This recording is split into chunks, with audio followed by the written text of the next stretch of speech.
ধন্যবাদ মাননীয় সদস্য। আমি এখন মাননীয় সদস্য নুরুন নাহার বেগম মহিলা আসন 50-কে তার উপর রাখার আহ্বান জানাচ্ছি। আপনার সময় 7 মিনিট।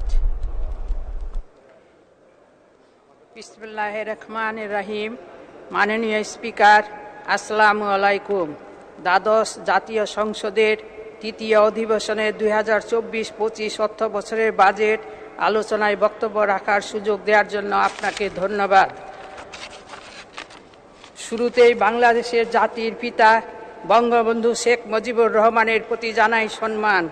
ধন্যবাদ জানাচ্ছি মাননীয় প্রধানমন্ত্রী শেখ হাসিনাকে, যিনি চতুর্থ দফা প্রধানমন্ত্রীর দায়িত্ব পালন করতে সক্ষম হয়েছেন। আমি শ্রদ্ধার সাথে স্মরণ করছি জাতীয় পার্টির সফল 9 বছরের রাষ্ট্রনায়ক, বাংলাদেশের উন্নয়নের কর্ণধার ও সফল রাষ্ট্রপতি পল্লী বন্ধু হুসেন মোহাম্মদ এরশাদকে। সেই সাথে তার আত্মার মাগফিরাত কামনা করছি। আমাদের জাতীয় পার্টির চেয়ারম্যান ও সংসদের বিরোধী দলের নেতা গোলাম মোহাম্মদ কাদের এমপিকে ধন্যবাদ ও কৃতজ্ঞতা প্রকাশ করছি। মাননীয় স্পিকার, এই অর্থনীতির চ্যালেঞ্জের সময়ে একটি নিয়ন্ত্রিত বাজেট প্রস্তাব করার জন্য আমি অর্থমন্ত্রীকে ধন্যবাদ জানাচ্ছি। বাজেটের পরিমাণ 7,97,000 কোটি টাকা করা হলেও জিডিপির এর হিসেবে বাজেট আগের বছরের চেয়ে আরও কমেছে। মাননীয় স্পিকার, বাহ্যিক আন্তর্জাতিক বিষয়গুলোর প্রভাব আমাদের দেশীয় অর্থনীতিতে পড়েছে, তাই আমাদের বাজেটটি আরও বেশি চ্যালেঞ্জিং। আমরা আশাবাদী এইসব চ্যালেঞ্জ মোকাবেলা করে অর্থনৈতিক স্থিতিশীলতার দিকে এগিয়ে যেতে সক্ষম হব। মাননীয় স্পিকার, প্রস্তাবিত এই বাজেটে কালো টাকার উৎস নিয়ে কোনো প্রশ্ন করা যাবে না। সেজন্য এই বাজেটে সব প্রকার কালো টাকাকে সাদা করার সুযোগ থাকলো। এই সুযোগ নিয়ে অনেক অপরাধী ও দুর্নীতিবাজেরা দেশের বাইরে টাকা পাঠানোর সাথে সাথে দেশের ভিতরে কালো টাকাকে সাদা করতে পারবে। মাননীয় স্পিকার, প্রস্তাবিত বাজেটের অন্যতম সংযোজন শুধু এককভাবে এবার প্রথমবার যে কোনো প্রতিষ্ঠান কালো টাকাকে সাদা করার সুযোগ পাবে।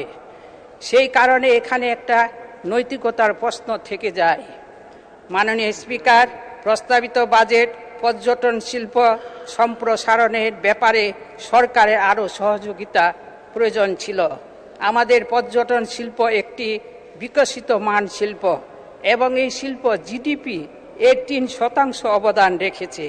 তারপরেও পর্যটন উন্নয়নে ব্যয়ে বরাদ্দ রাখা হয়েছে মাত্র 52 কোটি টাকা। এই বাজেটের পর্যটন শিল্পে বরাদ্দ না বাড়িয়ে 15% শুল্ক দেওয়া হয়েছে, যেটা আমাদের পর্যটন শিল্পের জন্য ক্ষতিকারক। মাননীয় স্পিকার, এই বাজেটে সামাজিক সুরক্ষার খাতে ভাতার হার বাড়ানো হয়নি। জিনিসপত্রের দাম বাড়ার সাথে সাথে লক্ষ লক্ষ মানুষ এবং দারিদ্র্য সীমার নিচে নেমে এসেছে। এই বঞ্চিত মানুষগুলো আছে এবং থাকবে। মাননীয় স্পিকার, বর্তমান অবস্থায় মূল্যস্ফীতি বৃদ্ধির কারণে ভাতা বাড়ানো উচিত, যা এই প্রস্তাবিত বাজেটে দেখা যায়নি। মাননীয় স্পিকার, প্রস্তাবিত বাজেটে 1,13,000 কোটি টাকা ঋণের সুদ পরিশোধের জন্য বরাদ্দ রাখা হয়েছে। পুরো বাজেটে 14.2%। এইটা নিয়ে আমরা উদ্বিগ্ন। শুধু সুদ পরিশোধের জন্য যেই টাকা বরাদ্দ রাখা হয়েছে সেটা আমাদের প্রতিরক্ষা, স্বাস্থ্য, জ্বালানি এবং বিদ্যুৎ সমষ্টিগত বরাদ্দ টাকার সমপরিমাণ।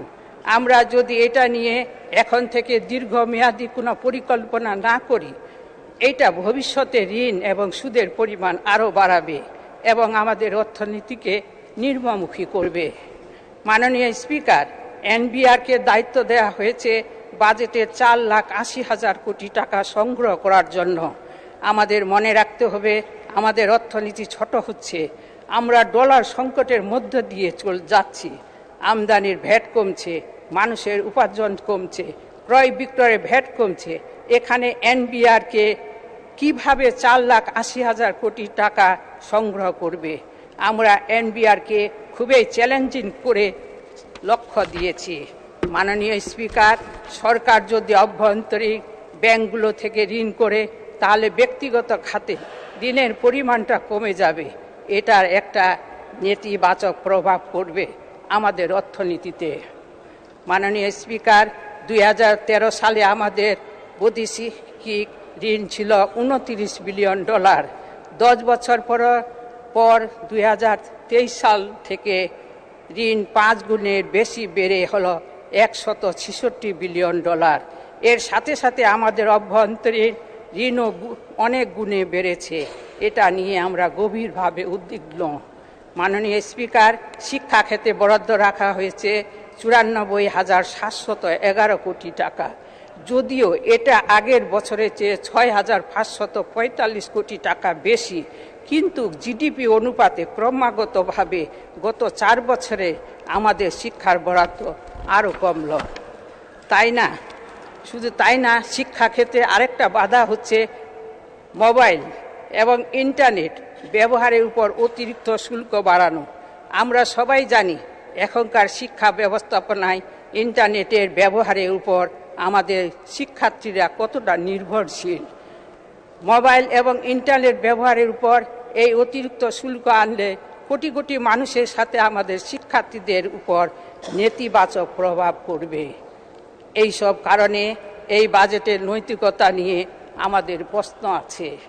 মাননীয় স্পিকার, নিত্য প্রয়োজনীয় জিনিসের দাম কমানোর উদ্যোগ হিসেবে শুল্ক 1% প্রস্তাব করার জন্য আমি সরকারকে ধন্যবাদ, কিন্তু অতীত দেখে বলছি এইটার প্রভাব বাজারে দেখব না।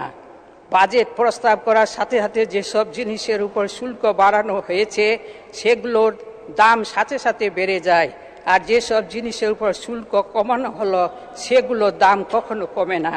এই বিষয়ে সরকারের দৃষ্টি আকর্ষণ করছে।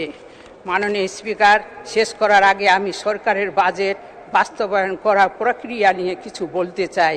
ঘোষণা দেওয়ার চেয়ে বড় দায়িত্ব ঘোষিত বাজেটের এই বাস্তবায়ন করা। গত বছর উন্নয়ন খাতে বরাদ্দকৃত বাজেটের মাত্র 79% টাকা সরকার খরচ করতে সক্ষম হয়েছে এবং তার আগের বছর এটা ছিল 82%। সেই জন্য আমরা আহ্বান করব বাজেট বাস্তবায়ন করার জন্য একটা ব্যবস্থাপনা রাখতে হবে। কোন খাতের বাজেট কোন খাতে যাচ্ছে সেটা রিভিউ করে দেশের মানুষকে জানাবার ব্যবস্থা করতে হবে। মাননীয় স্পিকার, এই বাজেটে কিছু প্রশংসিত পদক্ষেপ আছে। এবার গত 4 বছরের মধ্যে সর্বনিম্ন ঘাটতি ছিল। সেই সাথে প্রবাসীদের রেমিটেন্স প্রণোদনা বাড়িয়ে 2.5% করা হয়েছে এবং কর্পোরেট ট্যাক্সগুলো 27% থেকে নামিয়ে 25% আনা হয়েছে। এটি আমাদের অর্থনীতিতে প্রবৃদ্ধি আনবে। এইসব ইতিবাচক পদক্ষেপের জন্য আমি সরকারকে ধন্যবাদ জানাই। মাননীয় স্পিকার, সর্বশেষে আমি একটা উদাহরণ দিয়ে শেষ করব।